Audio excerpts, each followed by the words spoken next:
เป็นคำถามที่ดี แล้วก็เป็นคำที่อธิบายเรื่องต้องการให้คนเราทั้งชาติรู้จักที่ม้าเนาะก็เป็นเรื่องดีฉะนั้นคำถามนี้อาตมาต้องขอบใจเจ้า เพื่อยกตัวอย่างคนเราทั้งชาติได้เข้าใจว่า ในเมื่อเขาเป็นคนแล้ว อยากรู้จักบุญคุณแลที่ผ่านมานั้นรู้จักบุญคุณแม่ตัวคุณแม่ตัวเองก็บ่เห็น คุณพ่อตัวเองก็บ่เห็น แล้วคุณธาตุสี่ดิน น้ำลมไฟเป็นผู้มีบุญคุณต่อมนุษย์และสรรพสัตว์ในโลกมวยนี้ ท่านเหล่านั้นก็ยังบ่เห็นคุณนี่อาตมาจึงมาสร้างวัดนี่ขึ้นมา เพื่อต้องการสอนพี่น้องชาวลาวเฮานี่ให้รู้จักพระคุณหรือบุญคุณของธาตุสี่หรือบุญคุณของทั้งเก้าคุณนี่คุณทั้งวัดมีเก้าคุณน้ำกันหนึ่งคุณอีแม่นี่สำคัญเป็นอย่างเขาว่าคุณอีแม่สันอีแม่กุ้มท้องเขา9 เดือนก็จะออกลูกมาได้กินเผ็ดกับว่าได้กินเค็มกับว่าได้ออกมาแล้วกินนม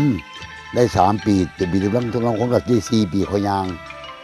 ถ่ายไงแล้วตีนทอกันแล้ว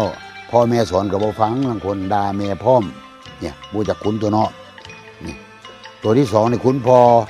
เวลาแม่มีท้องพ่อจำเป็นเลิกเกินหักแม่หักลูกจำเป็นต้องออกไปหาแล้วคนไปใส่เบ็ดแล้วคนไปเฮ็ดนาฟ้าพาตายอยู่นาพุ่นบ่ทันเห็นลูกเห็นเมียก็มีย้อนอยากให้ลูกให้เมียกินแม่นตัวบัดลูกใหญ่ขึ้นมาแล้วก็บ่จักบุญตะคุณเนาะอันนี้พี่น้องว่าศาสนาพุทธให้รู้จักบุญคุณตัวที่3แม่นดินตัวที่4แม่นน้ำตัวที่5มันลมตัวที่6มันไฟรวมแล้วคือธาตุ4ธาตุ4นี่มีพระคุณต่อคนมนุษย์และสรรพสัตว์ในโลกหน่วยนี้เหลือเกินฉะนั้นมาในเมื่อเป็นไผก็ว่าเป็นธรรมชาติขอโทษความจริงบ่เป็นธรรมชาติก่อนจะได้น้ำมานี้จะต้องรู้จักที่มาก่อนนะก่อนที่น้ำมานี้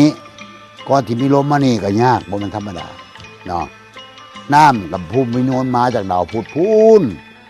ผู้บนนิมนต์มาก็เป็นพระพิรุณเลยจื่อไว้เด้อจื่อไว้เด้อพระพิรุณไหนเป็นผู้นำน้ำกับลมมาจากดาวพุธแล้วค่อยมาให้ธาตุสี่ตะกี้องค์มหาเทพมาสำรวจ47 แสนปีล้านปีผ่านมาเนี่ยพระพิรุณนั่นหรือว่าองค์มหาเทพฝ่ายรักความสงบไปซอกหาดาวได้กับอะไรบ้ามาเห็นดาวนี่ค่อยบาได้เอาธาตุสี่มากับจังหวัดได้นิมนต์ได้เป็นเชิญธาตุสี่มา